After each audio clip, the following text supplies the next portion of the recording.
Now, I'd just like to show a little bit of data, because data is sort of, we're here at a place where data is supposed to matter. And I actually have been pretty not criticized Udolph because he is much smarter than Dimes. Of course, that's not saying a whole lot, but, he is, I think, much better than Bob Dimes was, because he's not stupid. But this is a great example of OP defending the governor. This was an interview in the New York Times last September, and Udolph was told, UC is facing a budget shortfall of at least $753 million, largely because of cuts in state financing. Do you blame the governor? Now, if they had asked me that question, if the regent somehow wanted to make me the president of the university, unlikely, I would have said, yes, you're damn right. He made this mess, but Udolph said, I do not. This is a long-term secular trend across the entire country. Higher education is being squeezed out. It's systemic. We have an aging population, and we have a lot of concern about health care. Well, this led us to actually go look at what the actual data are. Kind of in science, you're supposed to do that. So here's the data. So this is educational appropriations for student FTE, full-time student, for public higher education in inflation-adjusted dollars. And you can see that there has been a sort of downward trend. When Majan, who's a Republican, it went down. Pete Wilson tried to build it up until he destroyed. Wilson had actually recovered a bit near the end. Gray Davis was doing okay till he decided that he completely destroyed the California economy. But you can see Schwarzenegger, it's just crashed. And if you look at higher ed in general, and this includes all the community colleges too, so that's one reason it's lower, you can see that UC was doing a lot better than the rest of the country. And what Schwarzenegger has done is pretty much brought us down to the national average.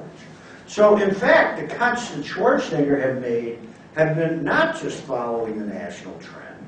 If they were following the national trend, we would be up here somewhere. Now why can't I get this to advance? Okay, oh, here, okay. And then if you look at tuition, well, we have data going back a little further, and you can see the general pattern is Republicans like to push tuition up, and Democrats like to push it down. The Republicans are red. And then you can see what's happened under Schwarzenegger. And the green line is the national trend. So you can see that UC actually has more or less, except for Pete Wilson's era, was more, even under Reagan, was kind of following the national trend. But under Schwarzenegger, it's really, really, really taken off. So the statement that President Udolph made is just wrong.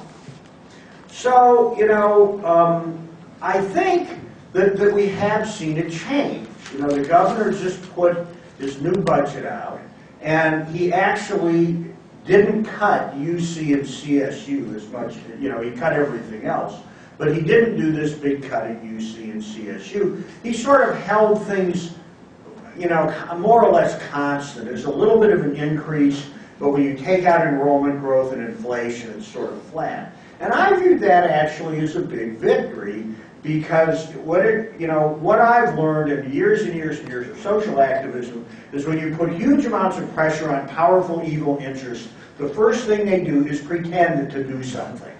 And so the governor has gone from a kind of screw you mentality to I'm going to pretend to fix things.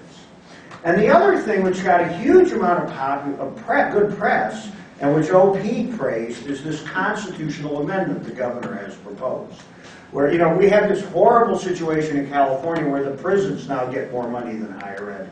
And what the governor proposed doing was limiting prisons to 7% of the state budget, which is what they were a while ago, and guarantee UC and CSU 10%, which is where they were a while ago.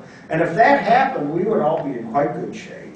But that sounds really good. But there are a few hooks.